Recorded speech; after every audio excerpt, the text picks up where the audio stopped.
حجر کے اندر کہتا ہے کہ اے میرے رسول میں نے آپ کو دو چیزیں دی، کیا؟ ایک سبع مثانی اور ایک قرآن عظیم۔ دروازے سے تھوڑا سا جگہ دے دیجیے، جگہ کوئی زیادہ آپ کو زحمت نہیں دوں گا، خود باشعور ہے جہاں جیسا جس کو اچھا لگا بیٹھے۔ ایک سلوات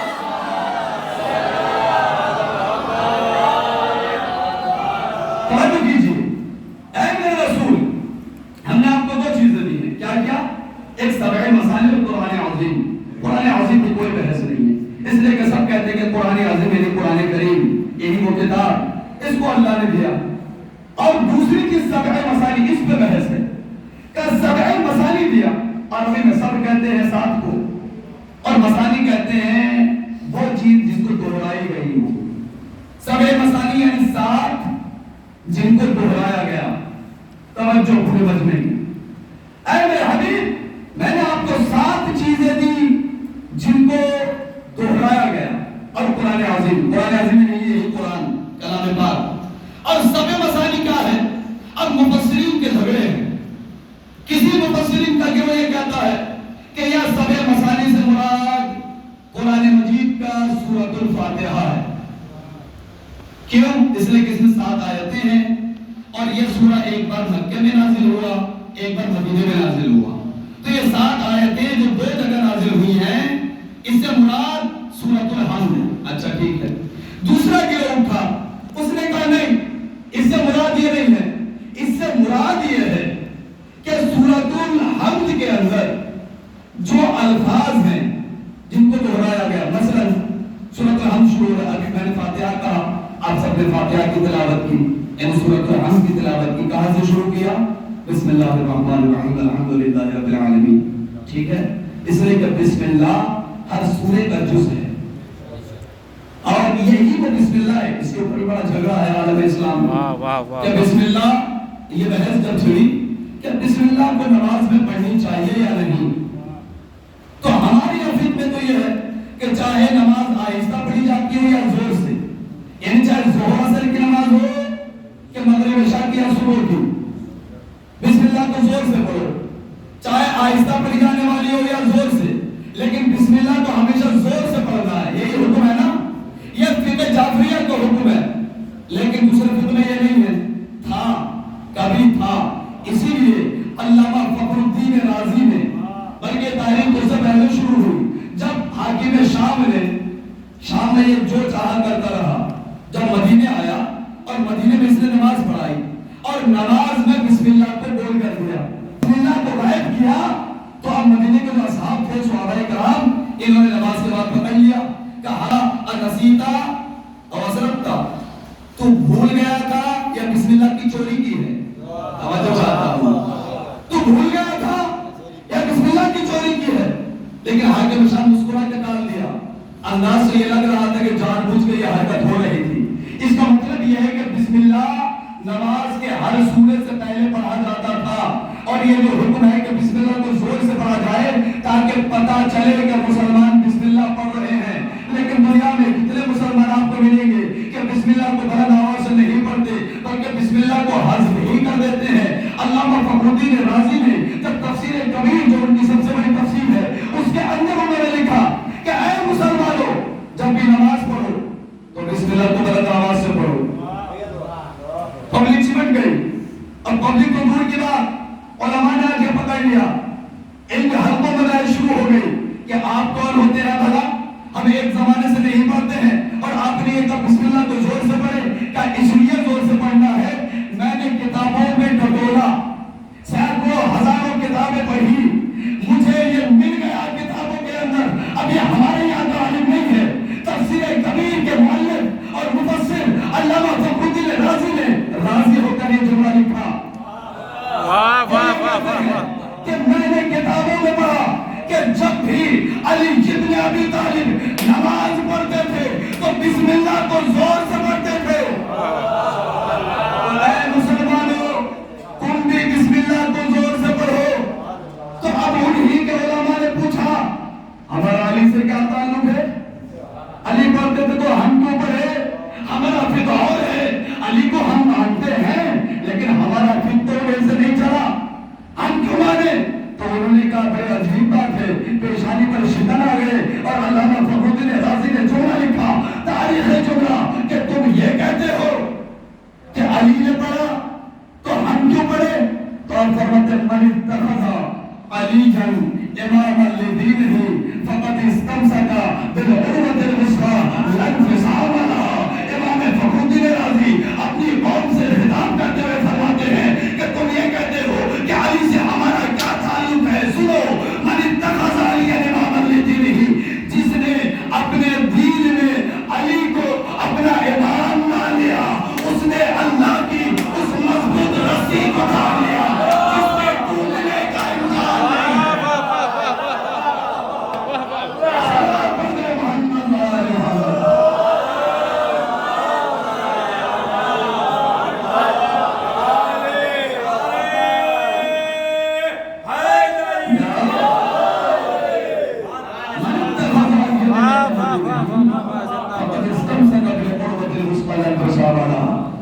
اس نے اپنے دین میں علی کو اپنے امام مانا، اس نے اللہ کی اس مضبوط رسی کو تھام لیا جس کے ٹوٹنے کا امکان نہیں ہے۔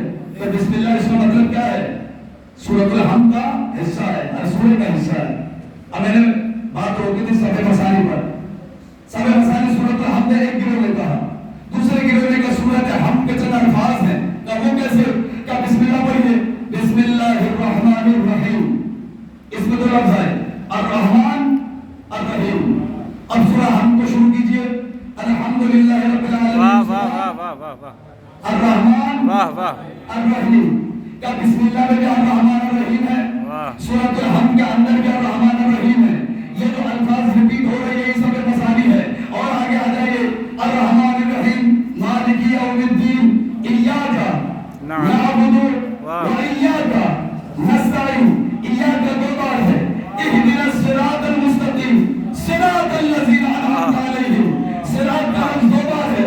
تو دوسرے گروہ نے کہا یہ وہ الفاظ جو سورۃ الحمد کے اندر بار بار ریپیٹ ہو رہے ہیں یہی سبع مثانی ہے، لیکن یہ ساری ظاہری تفسیر ہے۔ ارے باطنی تفسیر کون بتائے؟ تو پوچھو نا اس گھرانے سے جو علم لدنی کا مالک ہے، جن کے سینوں کے اندر اللہ نے علم کو انڈیلا ہے۔ جعفر صادق سے پوچھا گیا میرے مولا اس سبع مثانی سے مراد کیا ہے؟ تو اپنے سینے پہ ہاتھ مار کے کہا کہ ان چاہتا معصومین سبع مثانی ہے۔ پوچھنے والے نے پوچھا مگر پھر اعتراض کیا، مولا آپ 14 معصومین سبع مثانی ہیں، لیکن قرآن تو یہ کہتا ہے کہ 7 اور آپ ہیں 14۔ یہاں کہا ہے 7 اور آپ ہیں 14۔ امام نے کہا سنو میں تمہیں سمجھاتا ہوں اور میں اپنے الفاظ میں آپ کو سمجھانے لگا ہوں۔ 14 معصومین کو نام اس شیعہ قوم میں کس بچے کو یاد نہیں ہے؟ پنجتن کے نام تو سب کو یاد ہے نا؟ پنجتن کون کون ہے؟ محمد، علی، فاطمہ، حسن، حسین، یہ مبارک نام ہے۔ اتفاق ہو رہا ہے آپ کی زبان اور آپ کا ذہن مہکتا ہے۔ محمد، علی، فاطمہ، حسن، حسین، 5 نام ہے نا؟ چھٹے باب نے کہا تھا ہم ہیں سبع مثانی، وہ کیسے ہے اب اپنے الفاظ میں سمجھا دیتے ہیں۔ یہ 5 پنجتن محمد، علی، فاطمہ، حسن، حسین، یہ 5 ہستیاں۔ اب آگے آئیے 12 اماموں کا نام ہے، 14 معصومین کے نام میں سے یہ 5 نام آگے ہے نا؟ اب آگے بڑھیے آپ 12 اماموں سے کس کا نام آئے گا جن کی مجلس میں بیٹھے ہیں؟ چوتھے امام کیا نام ہے؟ نہیں، نام ہے علی۔ توجہ، سبع مثانی کو سمجھنا ہے۔ نام کیا ہے؟ علی۔ لقب کیا ہے؟ ساتھ دیجئے، لقب زین العابدین، یہ سارے لقب ہے، سید الساجدین، زین العابدین، سجاد، یہ سب القابات ہیں، لیکن نام ہے علی۔ نام علی۔ پنجتن میں محمد، علی۔ کوئی نیا نام آیا؟ نہیں آیا۔ چوتھے امام کا نام علی، لقب زین العابدین، یعنی نیا نام نہیں آیا، وہی پرانا نام جو دہرایا گیا۔ آگے بڑھیے، 5 امام کا نام بتائیے۔ محمد، لقب کیا ہے؟ باقر، تو اس کا مطلب وہی محمد جو دہرایا گیا، نیا نام نہیں آیا۔ آپ کی توجہ کا تعلیم ہوئی، توجہ، محمد، علی، فاطمہ، حسن، حسین، نہیں آیا۔ علی زین العابدین، علی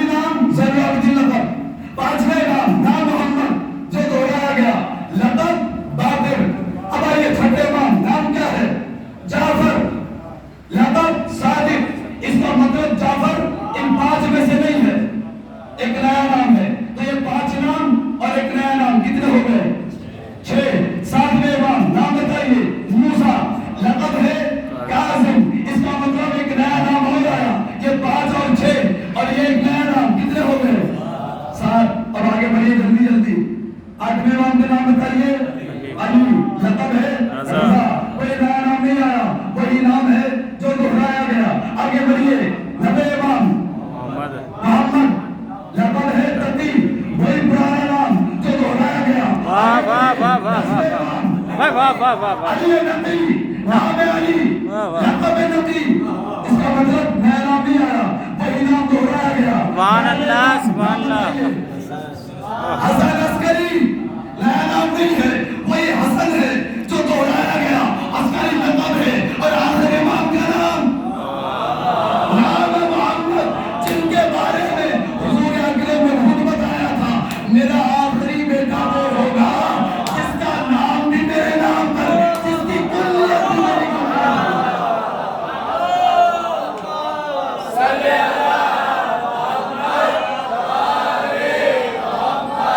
اب چھٹے امام نے فرمایا تجھے سمجھ میں آ گیا نا، سبے مسانی یعنی ہم ساتھ ہیں جن کو اللہ نے دہرایا ہے.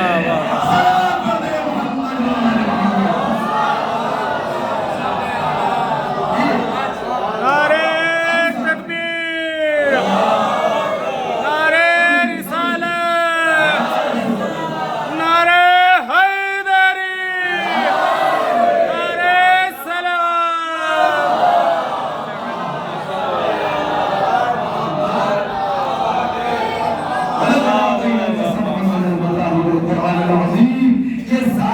ہیں سلام. واہ واہ واہ. جن کو دہرایا سبحان گیا. اللہ سبحان اللہ. تو جن کی نسبت سمجھنی سے یہ علی اور یہ وہ علی ہے. دیکھیں ہم آپ نام چاہے کچھ بھی رکھ لیں اپنا، ایسے کیسے نام ہوتے ہیں الحمدللہ، لیکن کیا کام کی نام جیسے ہیں؟ نہیں ہے. لیکن کیا نعوذ باللہ اہل بیت کے گھرانے میں ایسا ہی ہے کہ نام کچھ ہو تو نعوذ باللہ کام کچھ ہو نا. جیسے نام ہے ویسے ہی کام ہے. علی جو ہمیشہ بلند، ایک لمحے کے لیے پست نہیں، گھر میں رہے تو علی، میدان میں رہے علی، حالت نماز میں رہے علی، کام کرے تو علی، خالی ہو تو علی، ہر مجمع میں ہو تو علی، تنہا ہو تو علی، ہر جگہ علی علی ہے. یہ بلند علی کے بارے میں نے پہلے بتایا، جس کے اوپر کوئی شے نہیں ہے. علی ہمیشہ بلند. یہ چوتھے علی ہے. پہلے علی کے تو جملے میں بتا دوں، پہلے علی وہ ہے. اعتراض ہوتے ہیں، سوالات ہوتے ہیں کہ آخر یہ باتیں سمجھ میں نہیں آتی. مردوں کو زندہ کرنا، ٹھوکروں سے اٹھانا. آتے ہیں جوان، چونکہ زمانہ ہے انٹرنیٹ کا، مختلف قسم کے کلپس اور ویڈیوز سنتے ہیں، اشتباہات پیدا ہوتے ہیں، سوالات اٹھتے ہیں. یہ تو اچھی بات ہے کہ جوان آ کے پوچھتے ہیں تو ہمیں اندازہ بھی ہوتا ہے کہ کیا کیا سوچ قوم میں پھیل رہی ہے. آگے ہمیں کو آگاہ کرتے ہیں. ہم نے پوچھا کہ یہ بھی کوئی ہے، کہیں لکھا ہے؟ لیکن کہ ہم نے تو پڑھا، ایک شیخ صاحب تھے، انہوں نے ممبر سے بتایا یہ ساری جھوٹی باتیں ہیں، یہ سب کچھ نہیں ہے. لیکن حضور اللہ کیسی باتیں کر رہے ہیں؟ آگے میں بتاؤں اس بات کی دلیل کے لیے تاکہ چوتھے امام کا بھی ذکر ہوتا رہے. چوتھے امام کون ہے؟ بلد کا رہنے والا. بالکل مختصر کر کے آپ کی خدمت میں، ورنہ یہ بات میں تمہیں طویل پڑھتا ہوں. نوازت التاریخ عربی کتاب ہے، شہر عاشوق کی کتاب مناقب اہل بیت عربی کتاب ہے، اور اردو کتاب ذیشان حیدر جوادی کی نقوش عصمت، جو عربی کتاب ایک اردو کتاب. میں نے 3 کتابوں کا نام لیا، تینوں کے اندر یہ واقعہ موجود ہے. سنیے گا. بلد کا رہنے والا وہ آتا ہے اپنے وطن سے، کہاں؟ بہت مشہور، لیکن نتیجہ دینا ہے. وہ آتے ہیں ہر سال اور رسول اسلام کی زیارت کرتے ہیں روزے کی. پھر اس کے بعد اس مدینے میں رہنے والے سید الساجدین کے پاس آتے ہیں اور آ کے امام کی زیارت کرتے ہیں ہر سال. ایک سال جب چلنے لگا تو بیوی نے کہا کہ ہر سال جاتے ہو اور اپنے امام کو کچھ نہ کچھ دے کے آتے ہو، گھر سے تحفہ تحائف دے کے جاتے ہو، امام کو پیش کرتے ہو، پھر آ جاتے ہو. ہوتا ہے نا جن سے محبت ہوتی ہے ان کے نام پہ خرچ بھی کیے جاتے ہیں. جن سے محبت ہوتی ہے یہ تبرکات، یہ آپ کا آنا، یہ بیٹھنا، یہ وقت کا صرف کرنا مجالس کے لیے، یہ محبت کی دلیل ہے. تو جن سے محبت ہے ان کے لیے وقت بھی دیا جاتا ہے، ان کے لیے بھی خرچ بھی کیا جاتا ہے. اب وہ آتے ہیں اور ہر سال کچھ تحفے تحائف لے کے آتے ہیں. تو بیوی دیتا ہر سال جاتے ہو کچھ نہ کچھ لے کے جاتے ہو. کبھی امام نے بھی تمہیں کچھ دیا ہے؟ اس نے منہ پہ ہاتھ رکھ دیا. اپنی بیوی کو خبردار ایسی باتیں نہ کرنا، اس لیے کہ یہ بات امام مدینے میں بیٹھ کر سن رہے ہیں. لیکن بیوی کی وہ معرفت نہ تھی. ہر ایک کے گھر سے معرفت ہوتی بھی نہیں ہے. اس عورت کی معرفت نہ تھی. خاموش کرا دیا، وہ خاموش ہو گئی. شوہر آ گیا امام کی زیارت کے لیے. جب زیارت کے لیے آیا امام کو سلام کیا. امام کا دسترخوان بچھا تھا، مختصر کیا. امام نے بلایا، اے آجا میں تیرا ہاتھ دھو رہا ہوں. اس نے کہا مولا یہ گستاخی مجھ سے ممکن نہیں ہے، بلکہ یہ شرف مجھے بخشیے، میں پانی ڈالوں گا، آپ ہاتھ دھوئیے. امام نے کہا ٹھیک ہے، اگر مہمان کی یہی خواہش ہے تو ٹھیک ہے، میں اس بار پورا کرنے کو تیار ہے. امام آگے بڑھے، لوٹا کو اس کے ہاتھ میں دیا، کہا ٹھیک ہے پانی ڈال. اس نے پانی ڈالنا شروع کیا. تشت کے اوپر امام نے ہاتھ رکھا. 3 کتابوں کا حوالے میں نے دے دیے. مشہور واقعہ ہے، امام کا ہاتھ دھلنے لگا اور وہ بار بار امام کے ہاتھ کی طرف دیکھتا ہے، پانی ڈالتا چلا جاتا ہے. اس کے بعد امام نے پوچھا ذرا دیر تشت کے اوپر کیا ہے؟ اس نے کہا پانی ہے. پانی ڈالنا ہو تو پانی ہوگا. کہا نہیں، غور سے دیکھ. غور سے دیکھا، پانی نہیں تھا، سرخ یاقوت، لال یاقوت. اچھا ٹھیک ہے، پھر پانی ڈالا. کہا اب غور سے دیکھ کیا ہے؟ اس نے کہا مولا پانی ہوگا. ذرا غور سے دیکھ، کتابوں کے اندر تو یہی جملے ہیں. کہا کہ مولا یہ پانی نہیں ہے، بلکہ یہ تو سبز زمرد ہے. پہلے سرخ یاقوت، پھر سبز زمرد. کہا پھر پانی ڈال. پھر پانی ڈالا. امام نے اپنے ہاتھوں کو نچوڑا. کہا غور کر کیا ہے؟ اب جب اس نے دیکھا تو سفید موتی در ابیض اس کے اوپر پڑے ہوئے تھے. وہ دیکھتا رہ گیا. ہاتھ دھونے کے بعد امام نے دشت کو اٹھایا. کہا دامن کو پھیلا. اس کے دامن میں سارے موتیوں کو رکھ دیا. سرخ موتی بھی اس کے اندر، سب زمرد بھی اس کے اندر، سفید موتی بھی اس کے اندر. جب امام نے ڈال دیا اس نے کہا مولا آپ کی خدمت میں یہ بندہ اس لیے تھوڑی آتا ہے کہ آپ کی دنیاوی چیزیں ہمیں دیں. امام نے کہا نہیں، یہ تجھے نہیں دے رہا ہوں، تیری بیوی کو جا کے دے دینا. اس لیے اس کی بڑی خواہش ہے کہ امام کے پاس جاتے ہو خالی ہاتھ آتے ہو. شرمندہ ہوا، شرمندہ ہوا. دامن میں سمیٹا، اپنا گھر آیا. جب برف میں آیا آ کے بیوی کے سامنے پھینک دیا اور پھینک کے کہتا ہے تو کہتی تھی نا، لے امام نے تجھے بھیج دیا ہے یہ زبان، اور میں نے تجھے کہا تھا نا تو یہاں کہہ رہی ہے اور امام مدینے سے سن رہے ہیں. کہا اچھا ہمارے امام اتنے طاقتور، اتنے معجزے کے مالک. پھر ایک کام کرنا، اب جب جانا زیارت پر تو مجھے بھی ساتھ لے جانا. زیارت کا وقت ہوا، شوہر نکلا، بیوی تیار ہو کے چلی. مدینے میں آئے مسافر خانے میں، رات میں ٹھہرے. صبح تیار ہو کے جیسی زیارت کے لیے چلے. بیوی کو اٹھایا، عورت اٹھ نہیں رہی ہے، مر چکی ہے. بیوی کو دیکھا، اس کے حال میں چھوڑ دیا کہ پہلے امام کی زیارت کر کے آؤں، پھر اس کے بعد غسل کفن کا اہتمام کروں گا. بیوی کے جنازے کو چھوڑا. جیسے امام کے پاس پہنچا، امام نے اس کو دیکھا، سلام کا جواب دیا. کہا تیرے ساتھ جو تیری بیوی آ رہی تھی وہ کہاں ہے؟ اکیلا کیوں آیا؟ کہا مولا آپ سے چھپانا چاہتا تھا، مگر آپ سے کیسے چھپاؤں، وہ تو مر گئی ہے. کہا مر گئی ہے؟ کیسی بات کرتا ہے؟ جا کے دیکھ وہ بیٹھی ہے. توجہ توجہ، جا کے دیکھ وہ بیٹھی ہے. وہ تعجب کرنے لگے، بولے کیا بات؟ آس پاس بیٹھنے والوں نے کہا غور سے سن امام کیا رہے ہیں. امام نے کہا بیٹھی ہے تو جا کے دیکھ بیٹھی ہوگی.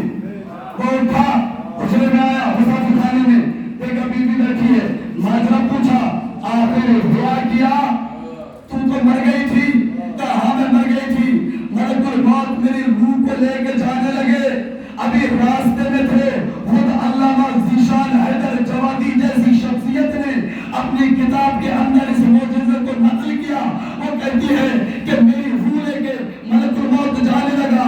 راستے میں ایک خوبصورت جوان سامنے سے آیا. اس نے آ کے کہا ملک الموت تو کہاں جاتا ہے؟ میں نے 2 رکعت نماز پڑھ کے اللہ کی بارگاہ میں دعا کی ہے کہ اے پروردگار کیا میرا اتنا بھی حق نہیں ہے جو میری زیارت کے لیے آ رہی ہو اس کی زندگی دوبارہ بنا دوں ہے؟ کیوں نہیں سچا؟ کہ میں نے دعا کی ہے کہ اے پروردگار اس کی عمر 30 سال بنا دے. اور جیسے ہی میں نے کہا، یعنی وہ عورت کہہ رہی ہے، جیسے اس خوبصورت جوان نے کہا تو ملک الموت سامنے سرور سجود ہوئے، سر کو جھکا لیا، کہا تعالی سمعن، آپ کے حکم ہمارے آنکھوں پر، ہمارے سر کے اوپر، جیسے میرے مولا کا حکم ہے، جیسے میرے آقا کا حکم ہے۔ امام نے فرمایا اس کی روح اس کی آنکھوں میں ڈال، اس کی آنکھوں میں روح کو ڈالا گیا، وہ عورت زندہ ہوئی، 30 سال تک زندہ رہی۔ اب شوہر نے عورت کو سنبھالا، امام کی خدمت میں آئے، ابھی حجرے کے دروازے پہ وہ عورت تھی، امام کو دور سے دیکھا اور عورت نے وہیں سے چیخ کے کہا خدا کی قسم جس جوان کو میں نے دیکھا تھا وہ یہی جوان جو سامنے ہے، صلاۃ دے محمد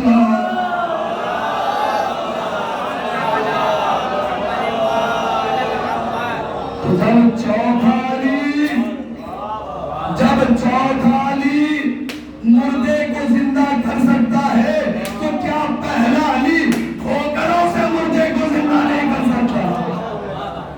یہ تو علی اول ہے، تو چوتھے علی کی کیا قدرت ہوگی؟ یہ علی ہے نام علی، لقب تو بہت سارے ہیں، زین العابدین گفتگو میں سمیٹتا ہوں، مسائل تک جاؤں گا، چند فطرے امام سجاد کے خطبات کے، اور جتنی دیر آپ سنیں گے اور آپ کا جو سوال باقی رہا اور آپ کی بیداری رہی وہ آج تک پڑھوں گا، پھر مسائل میں بڑھ جاؤں گا انشاءاللہ۔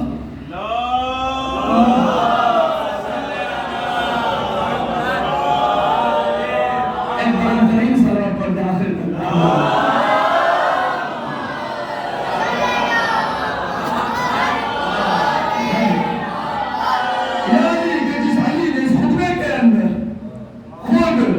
اپنے لقب بھی بتایا اور اپنے جب علی ابن ابی طالب کو جو لقب سے صحبت کے اندر زین العابدین، اس لیے کہ زین یعنی زینت، زین العابدین عابدوں کی زینت، عبادت گزاروں کی زینت۔ اگر کہا زین العابدین سید الساجدین، آپ یہ سارے لقبوں سے واقف ہیں، میں آپ کو بتا دوں شام کا منظر، شام کا دربار، دمشق کی مسجد، اموی مسجد، جامع مسجد، کل جمعہ یہ شب جمعہ ہے، جمعے میں آپ جانتے ہیں کہ ہمیشہ بھیڑ زیادہ ہوتی ہے، اور جب شہر کی جامع مسجد ہو تو کتنی بھیڑ ہوگی، اور جب یزید نے خصوصی طور پر دعوت دے کر مختلف ملک سے سفیروں کو بلایا ہو اور دعوت دی ہو کہ سب آئیں، مسلمانوں کی بھیڑ ہے، باہر سے غیر مسلم بھی آئے ہوئے ہیں جو آ کے دیکھتے ہیں تماشا، اور یزیدی جو خاطب تھا، یزیدی خطیب مقرر، تو خطبے کے اندر امام نے کس طرح کہا، اس کو یزید نے حکم دیا جا اور منبر پہ جا کے جتنا تجھ سے ہو سکتا ہے رسول اور آل رسول کی توہین کر۔ مرون اٹھا منبر پہ بیٹھا، اور علی آپ سمجھ رہے ہیں کون سا شام کہ جس کے اندر 40 سال تک 50 برس تک اس سے بھی زیادہ بغض علی کی آبیاری ہوئی ہو، اب پلٹ کر وہ دشمنی علی کہاں پہنچ گئی ہوگی، ایسا ماحول۔ جمعے کا دن یزید کا خطیب منبر پہ، اور کھڑے ہو کر اس نے اذان کے بعد خطبہ دینا شروع کر دیا، اور خطبہ دیتے ہوئے اس سے جو ممکن تھا وہ کہنے لگا۔ اتنے میں سید سجاد داخل ہوئے، جیسے اندر داخل ہاتھوں میں اکڑی ہے، پہلے وہ میری اکڑی ہے تو حالت یہ ہے، جب اندر داخل ہوئے اور دیکھا کہ یہ ملعون بڑھتا جا رہا ہے، جب یہ خاموش ہو گیا تو سید الساجدین نے کہا اتأذن لی، اے یزید کیا اجازت ہے میں بھی کچھ کہوں؟ لیکن اس سے پہلے ایک جملہ کہا، امام فرماتے ہیں ویلک ایھا الخاطب، لعنت ہو تجھ پہ اے خاطب، توجہ، اے خاطب، خطیب نہیں کہا، اس باریکی پر توجہ، امام نے خطیب نہیں کہا، ویلک ایھا الخاطب، اے خاطب، اے مقرر، تجھ پر لعنت ہو، لقد اشتریت مرضات المخلوق بسخط الخالق، کہ تو اللہ کی ناراضگی کو مخلوق کی مرضی کے لیے خرید رہا ہے۔ یعنی امام نے پیغام دیا لعنت کر کے کہ جو بھی قیامت تک اس منبر کے اوپر آ کے لوگوں کی خوشی کے لیے اپنا بیان رکھے، وہ یزیدی خاتم تو ہو سکتا ہے، حسینی خطیب نہیں ہو سکتا۔ یہ امام کا تاریخی پیغام ہے۔ وَيْلَكَ أَيُّهَا الْخَاتِبُ، اے خاتم تجھ پر لعنت ہو، فَتُبُوَّ مَقْعَدَكَ مِنَ النَّارِ، اے جہنمی تو کیا بنتا ہے؟ اَتَأْذَنُنِي، یزید اب مجھے بھی اجازت دے۔ اس نے کہا نہیں، میں آپ کو اجازت نہیں دوں گا۔ جتنے صفی آئے ہوئے تھے انہوں نے کہا یزید عجیب بات ہے، یہ ظاہری طور پہ آپ کا مجرم ہے، ہاتھوں میں ہتھکڑی، پیروں میں بیڑی، نقاہت کا عالم ہے، بھوکا ہے، پیاسا ہے، مریض ہے، مسافر ہے، قیدی ہے، کیا بولے گا؟ اجازت دے تاکہ یہ بھی دو بول بولے۔ مگر یزید نے کہا نہیں، میں اجازت نہیں دوں گا، جو میں نے پڑھا کتابوں کے اندر اس خطبے کی شرح پڑھیے گا۔ مکتب مکرم، یہ مکتب مکرم کے اندر بھی موجود ہے۔ یزید کا بیٹا جس کا نام بھی معاویہ تھا، باپ بھی معاویہ، بیٹے کا نام بھی معاویہ، یزید کا بیٹا جس کا نام معاویہ تھا وہ بیٹھا ہوا تھا قریب میں۔ اس نے کہا بابا آپ اجازت کیوں نہیں دیتے؟ ارے ایک بیمار آدمی، مسافر، کیا بولے گا آخر؟ اجازت کیوں نہیں دیتے؟ تو یزید نے اپنے بیٹے سے کہا بیٹا تجھے معلوم بھی ہے یہ کس خاندان سے تعلق رکھتا ہے؟ تو بابا ہمیں نہیں معلوم، کیا یہ اس خاندان سے تعلق رکھتا ہے جس خاندان میں فصاحت و بلاغت وراثت میں چلتی ہے؟ وراثت میں چلتی ہے۔ اگر یہ بولے گا تو شام میں انقلاب برپا ہو جائے گا۔ بولنے کی اجازت نہیں ہے، لیکن جب پریشر بڑھا تو یزید نے کہا ٹھیک ہے، کیا کرنا چاہتے ہیں؟ آئیے آپ بولیے۔ امام آئے اور آواز کو دوسرے اپنی پہ ڈھیر کے اوپر، اب آ کے امام نے خطبہ شروع کیا، اب چند جملے، اس لیے کہ آپ بھی تھکے ہوئے ہیں۔ امام نے چند جملے آپ کی خدمت میں، اس لیے کہ پورا خطبہ طویل ہے۔ امام آئے اور آ کے کہا اوتینا ستن وفضلنا بسبع، اللہ نے ہمیں 6 چیزیں عطا کی اور 7 چیزوں کے ذریعے سے ہمیں فضیلت بخشی، اور وہ 6 چیزیں کیا ہے؟ العلم والحلم والسماحہ والفصاحہ والشجاعہ والمحبت فی قلوب المؤمنین۔ اس کے بعد امام نے کہا وفضلنا بأن منا النبی المختار محمد صلی اللہ علیہ وآلہ ومنا الصدیق ومنا الطیار ومنا اسد اللہ واسد رسولہ ومنا فاطمہ سیدۃ نساء العالمین فاطمۃ البتول ومنا سیدہ حاضر الامہ سیدہ شباب اہل الجنہ۔ پھر اس کے بعد امام آگے بڑھے من عرفنی فقد عرفنی ومن لم يعرفني انفاته بحسبي ونسبي انا ابن مكة ومنى انا ابن زمزم وصفا انا ابن من حمل الركن اطراف الرضا انا ابن الخير من انتظر واهتدى انا ابن الخير من انقاد واختفى انا ابن الخير من صلى بملائكة السماء انا ابن من حمل على البراق في الهواء انا ابن من صلى بملائكة السماء انا ابن من بلغ به جبريل الى سدرة المنتهى انا ابن من دنا فقدنا فكان قاب قوسين او ادنى۔ امام کا خطبہ جاری تھا انا ابن محمد بن مصطفیٰ انا ابن علی بن مرتضیٰ انا ابن، جس جملے کی زحمت دی امام نے کہا انا ابن من ضرب خراطیم الخير حتى قالوا لا الہ الا اللہ۔ ترجمہ سن لیجیے اور آپ کی اس عبادت کو میں تمام کرتا ہوں۔ امام نے کہا اللہ نے 6 خصوصیت ہمیں عطا کی، اللہ نے ہمیں علم دیا، العلم والحلم والسماحہ والفصاحہ والشجاعہ، اللہ نے ہمیں علم دیا، ہمیں بردباری دی، ہمیں علم دیا، ہمیں شجاعت دی، ہمیں فصاحت دی، اور سب سے بڑی چیز اللہ نے عطا کی کہ ان مومنوں کے دلوں میں ہماری محبت پیدا کی۔ واہ واہ واہ واہ۔ اور فضلنا بعلنا، اور اللہ نے ہمیں جو فضیلت بخشی ہے وہ مال و دولت سے نہیں بخشی، بأن منا النبی المختار محمد، اللہ نے جن کے ذریعے سے ہمیں فضیلت بخشی وہ ہمارے جب محمد مصطفیٰ، جن کے ذریعے سے ہمیں فضیلت بخشی بأن منا الصدیق، اتنا ہم چرایا گیا انا صدیق کو علی ہے، جس کے ذریعے سے اللہ نے ہمیں فضیلت بخشی وہ صدیق اکبر علی ہے، جن کے ذریعے سے ہمیں فضیلت بخشی وہ الطیار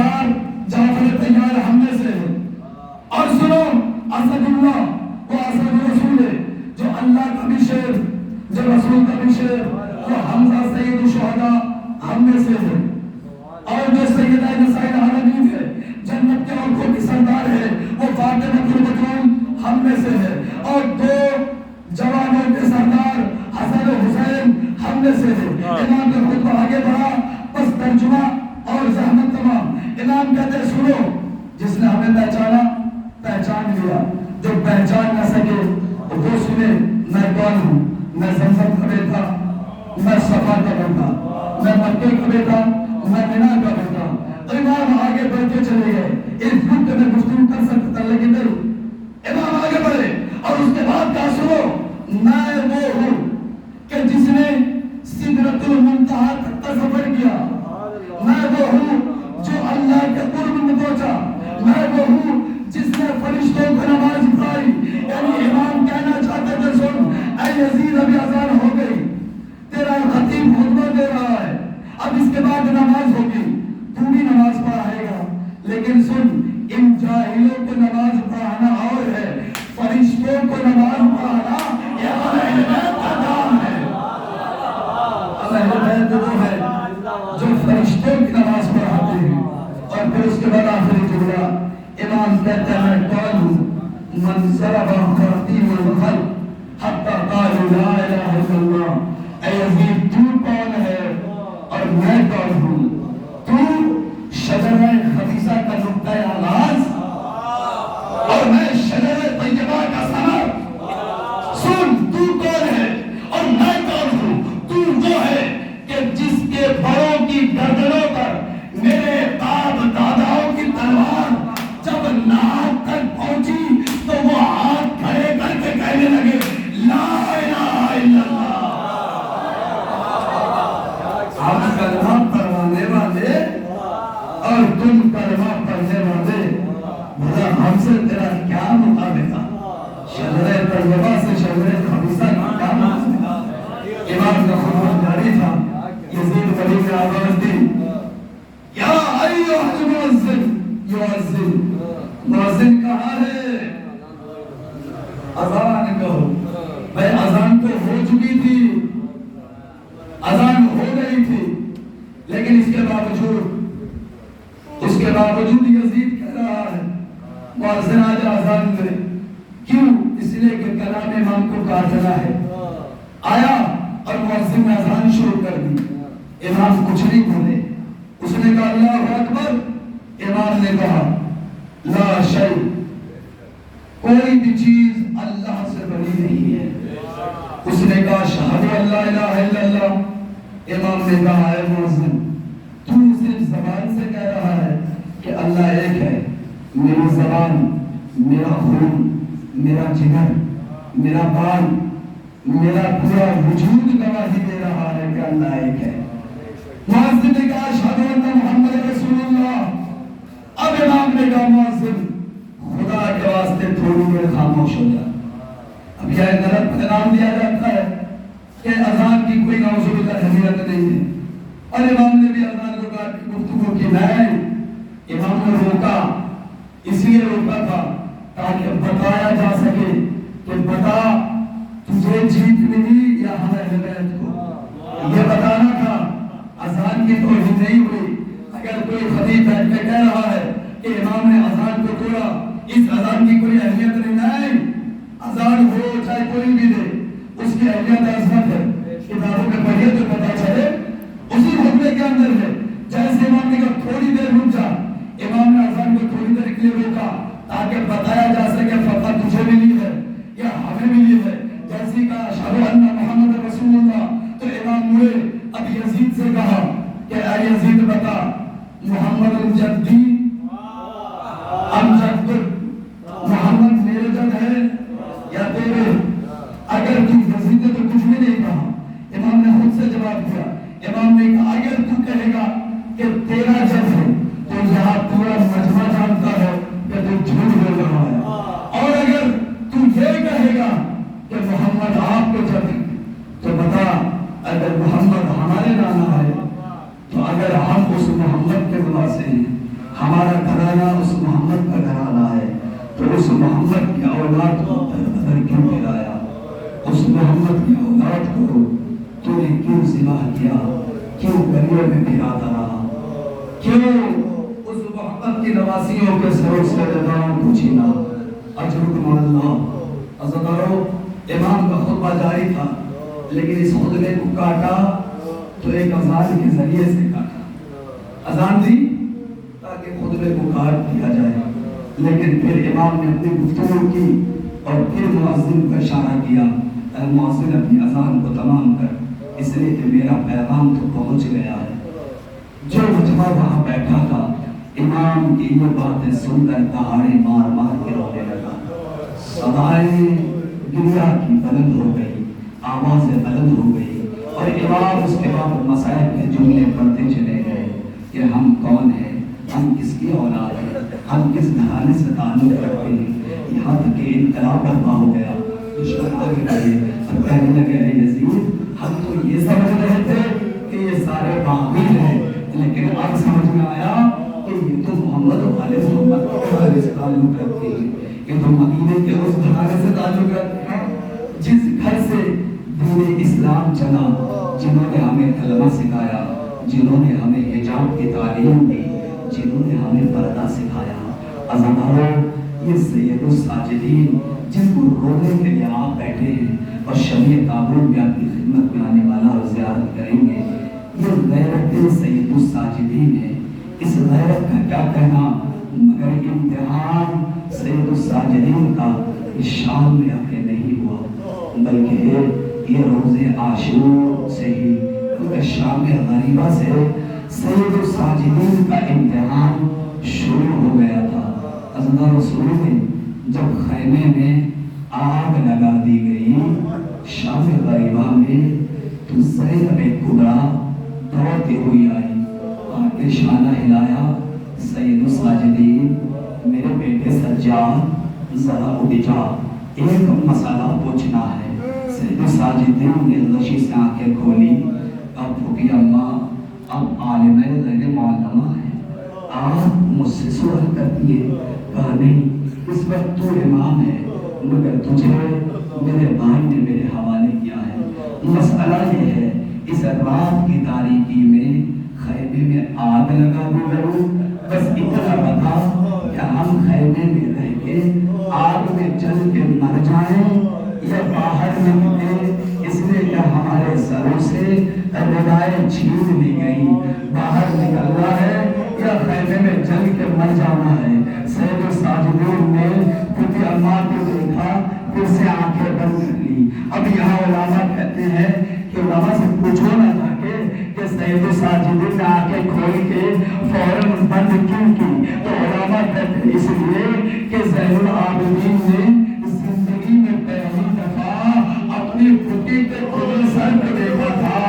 ارے پھوپھی تو محرم ہے، لیکن اس کے باوجود سید الساجدین نے اپنی پھوپھی کے کھلے سر کو پہلی دفعہ دیکھا تھا، کھلے سر کو دیکھا، پھر سے آنکھیں بند کر لی۔ اس کے بعد امام نے کہا علیکم بالصحرا، اے پھوپھی اماں آپ سب پر واجب ہے کہ کھلے سر صحرا میں نکل جائیے، جنگل کی طرف نکل جائیے۔ ارے یہ غیرت سید الساجدین ہے جس نے اپنے گھر کی خواتین کو کبھی کھلے سر نہیں دیکھا تھا۔ وہی سید الساجدین آج مسئلے کا یہ جواب دے رہے ہیں، اے پھوپھی اماں جان کا بچانا واجب ہے، ارے کھلے سر جان بچاتے ہوئے جنگل کی طرف نکل جائیے۔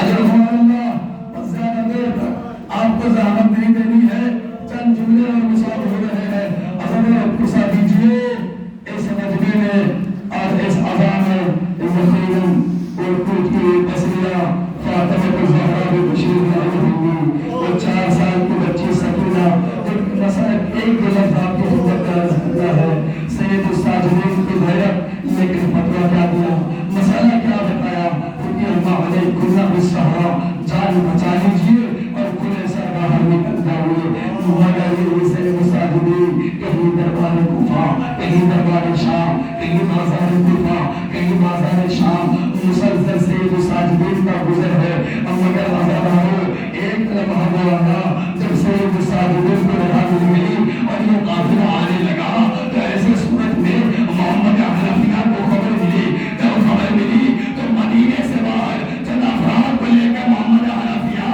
آئے تاکہ ان کو لے کے استقبال کر کے مدینے میں لے جائے۔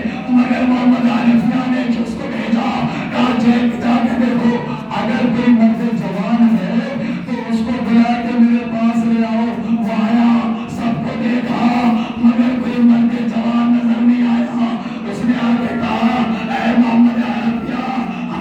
خوب تلاش کیا، کوئی جوان نہیں ہے، آپ مرد ہے، مگر ایک ایسا مرد ہے جس کی کمر جھکی ہوئی، جس کے داڑھی کے بال سفید، جس کے سر کے بال سفید، کا مجھے اس کے پاس لے چل۔ قریب آئے اور محمد حنفیہ نے آگے پوچھا کہ اے بھائی تجھے پتا ہے سید الساجدین کہا ہے؟ ایک مرتبہ سر جھکا کے رو کے کہا سجاد نے چچا محمد حنفیہ مجھے پہچان نہ سکے، میں آپ کا بھتیجا زین العابدین کا تیرا حال کیسے ہوا؟ کہا شام الشام الشام۔ بار بار مسائل کو بیان کیا، دو جملے اور تابوت آپ کے سامنے۔ عزادارو سید الساجدین کا مسلسل یہی مرثیہ رہا، یہی سید الساجدین ہے۔ جب اس دنیا میں آئے، جس دنیا میں 34 برس کربلا کے بعد زندہ رہے، ہم مگر روتے رہے کربلا کو، لیکن شہادت سجاد بیان کرنا ہے۔ دو جملے سن لیجیے عزادارو، پہلے سید الساجدین ہے۔ مدینے میں جب آپ کو زہر دے دیا گیا، آپ کے کلیجے ٹکڑے ہونے لگے، تین روایت کی طرف اشارہ کرنا ہے ایک ایک جملے کے ذریعے سے۔ عزادارو جب سید الساجدین کو غسل دیا جانے لگا تو محمد باقر دہاڑ مار کے روئے، چیخ مار کے روئے۔ عجیب گھرانہ ہے، ارے غسل دینے والے کا کام غسل دینا ہوتا ہے، غسل دینے والے روتے نہیں ہیں، غسل دیتے چلے جاتے ہیں۔ یہ عجیب مظلوموں کا گھرانہ ہے کہ غسل دینے والے دہاڑے مار کے روتے ہیں۔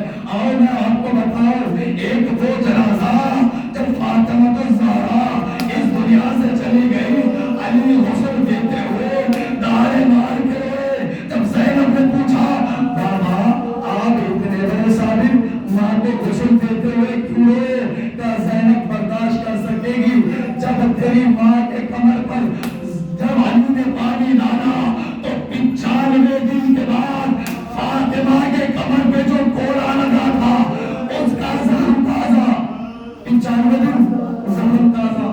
دوسری روایت جب سکینہ کی شہادت ہوئی اور غسالہ کو بلایا گیا، غسالہ نے لباس کو بدلنا چاہا، دہاڑے مار کے روئی اور آگے کہا زینب سے کہ اے بیوی اس بچی کے ساتھ آپ لوگوں نے کیا ظلم کیا ہے؟ کہا توبہ کر غسالہ، کیسی بات کرتی ہے، یہ تو میرے بھائی کی امانت ہے، یہ تو میری بڑی پیاری بچی ہے، میری بھائی کی بڑی پیاری بچی ہے، آخر یہ بات تو کیوں کہتی ہے؟ غسالہ نے کہا غسل دینے کے لیے میں نے